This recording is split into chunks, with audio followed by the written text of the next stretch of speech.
আজকে সকালবেলা আমি ঘুম থেকে উঠেই অনেক বেশি সারপ্রাইজ হয়েছি, কারণ সিঙ্কে যতগুলো প্লেট পাতিল ছিল সবগুলো জুয়েরা মেজে ফেলেছে। ওই যে দেখুন, ওগুলো যে উপরে উঠানো সেগুলো মেজে মেজে ও উপরে উঠিয়ে রেখেছে। মাশাআল্লাহ, আল্লাহ আমাকে এত ভালো একটা মেয়ে দিয়েছে, আল্লাহর কাছে লাখ লাখ শুক্রিয়া। এখানে জাবের আমার পা ধরে টানছিল, ওরা তিনজনই ঘুম থেকে আগে উঠে যায়। আর জারিফ ওর বাবার সাথে দুষ্টু করছিল, যেহেতু আজকে শুক্রবারে ওর বাবা দোকান খোলে না, একদম জুমার সময় নামাজ পড়তে যায়। তো আমি প্রথমে এই ডাইনিং টেবিলটাকে মুছে নিব, কারণ প্রতিদিন এই ডাইনিং টেবিলটাকে মুছি আর এত পরিমাণে ধুলো, আবার ধুলো পড়ে যায়। তো সকালবেলা উঠেই ডাইনিং টেবিলটাকে আগে মুছে নিই। জুয়েরের বাবা বলে আমি ডাইনিং টেবিলটাকে যেভাবে যত্ন করি আমি নাকি অন্য কোনো কিছু ওইভাবে আর যত্নই করি না, মানে তাদেরকে ওই রকমভাবে যদি যত্ন করতাম তাহলে ওরা আরও অনেক বেশি ভালো থাকতো, এরকম বলে। তো তারপর টুমকু দুইটাকে গোসল করিয়ে দিলাম। গোসলের পর জারিফকে জড়িয়ে ধরবে প্রতিদিনের মতো, আর আমি এক টাওয়াল দিয়ে পেঁচিয়ে তাদেরকে ঘরে নিয়ে আসবো। আজকে টাওয়ালটা গিট্টু দিয়ে দিয়েছি, এজন্য ওরা ছুটতে পারছিল না আর কান্না করছিল। ওদেরকে আমি তেল পানি লোশন দিয়ে তারপরে সেন্ডু গেঞ্জি পরিয়ে দিলাম, যেহেতু আজকে অনেক বেশি গরম পড়েছে। এদিকে জুয়াইরা জারিফ তিনজনে মিলে দুষ্টু করছিল। ওদেরকে কিন্তু আমি সকালবেলা খিচুড়ি খাইয়েছি। রাইস কুকারে আমি ভোর রাত্রে খিচুড়ি বসিয়ে দিয়েছিলাম সেহরি খাওয়ার পর, যেন সকালবেলা ওদেরকে সেটা খাওয়াতে পারি।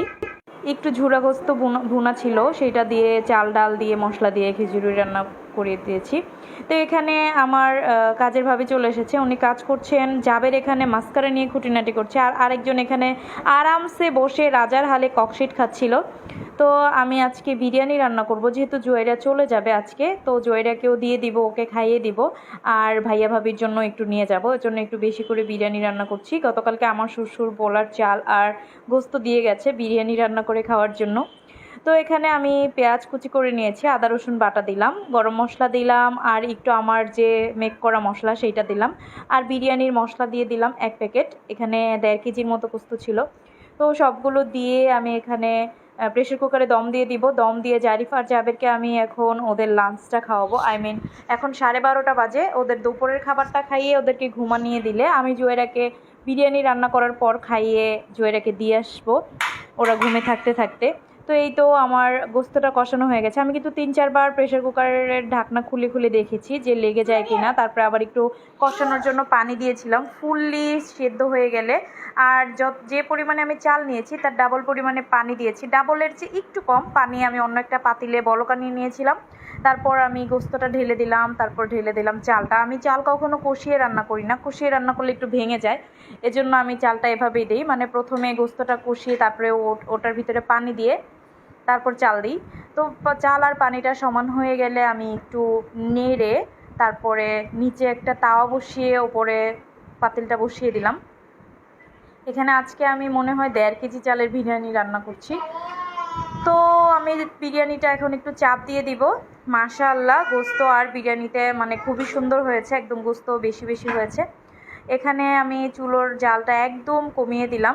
কিছুক্ষণ পর 10 মিনিট পর আমি এখানে নিচেরগুলো ওপরে আর ওপরেরগুলো নিচে দিয়ে দিলাম, যেন পুরোপুরি চালটা ভালোভাবে ফুটে ওঠে। তো এই তো আমার বিরিয়ানি রান্না করা শেষ, ফিনিশ। তো জয়রাকে আমি বিরিয়ানি খাইয়ে তাকে আর কিছু বিরিয়ানি নিয়ে আমি ওকে নিয়ে দিয়ে আসছি ডোমরাকান্দা, অনেক দূরে, প্রায় 1.5 ঘন্টা লাগে যাওয়া আর আসা। আমি এক রিক্সা করেই গিয়েছি, ওখানে ওকে দিয়ে আবার সেই রিক্সা করেই চলে আসব।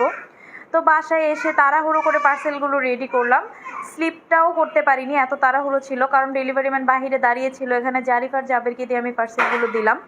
তারপর আমি ঘরে এসে মোবাইল হাতে নিতেই দেখি আরও 2 কেজি তাল মিষ্টির অর্ডার ছিল। তো ওনাকে বললাম যে ডেলিভারি ম্যান তো পার্সেল নিয়ে গেছে, আপনার তাল মিষ্টিগুলো আমি কালকে পাঠাবো।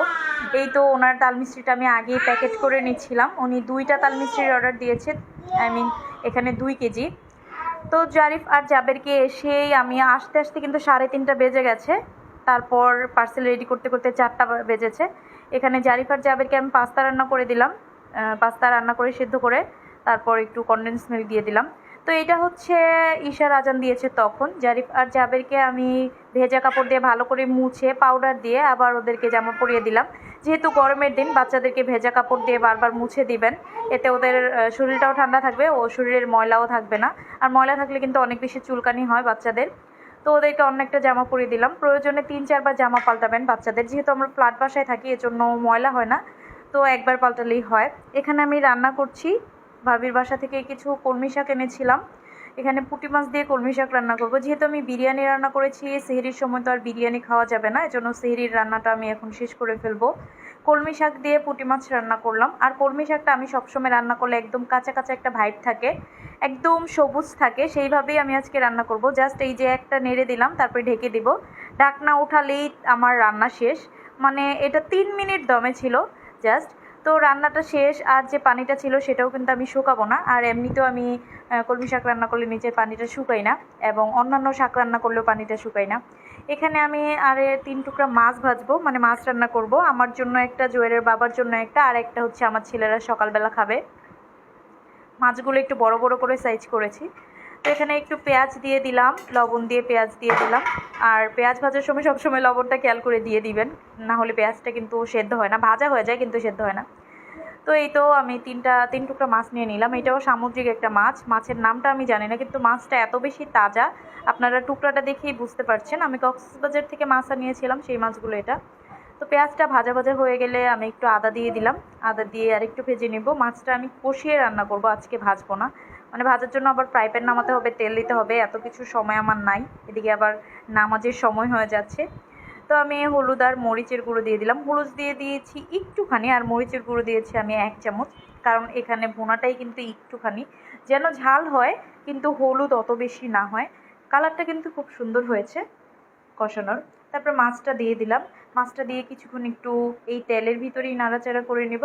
তারপর একটু পানি দিয়ে দিব, যেন মাছটা সুন্দরভাবে সেদ্ধ হয়ে যায়, যেন মাছটা কোনোভাবে মানে কাঁচা না থাকে আর কি। এই কষিয়ে মাছ রান্নাটা আমি শিখেছি পাশের ফ্ল্যাটের ভাবির কাছে। ভাবির হাজব্যান্ড কখনো ভাজা মাছ খায় না, কোনো মাছই ভাজা খায় না, সব মাছ কষিয়ে খায়, পাঙ্গাস মাছ সহ। তো ভাবি একবার কোরাল মাছ রান্না করে দিয়েছিল। তাদের শ্বশুরবাড়ি হচ্ছে খুলনা, ওখানের খোয়ারের মাছ নাকি কিসের মাছ বলে আমার মনে নাই। তো ওই মাছটা অনেক বেশি মজা লেগেছিলো, এজন্য ভাবলাম যে কোরাল মাছ আর এই মাছটা এইভাবে রান্না করলে মজা লাগে। তো আমি ঝোল দিয়ে দিয়েছিলাম। ঝোলটা একদম অল্প পরিমাণে হয়ে গেলে একটু জিরে দিয়ে দিলাম। এই ছিল আমার আজকের ব্লগ। ভালো থাকবেন সবাই, আল্লাহ হাফেজ, আর আমাদের জন্য দোয়া রাখবেন।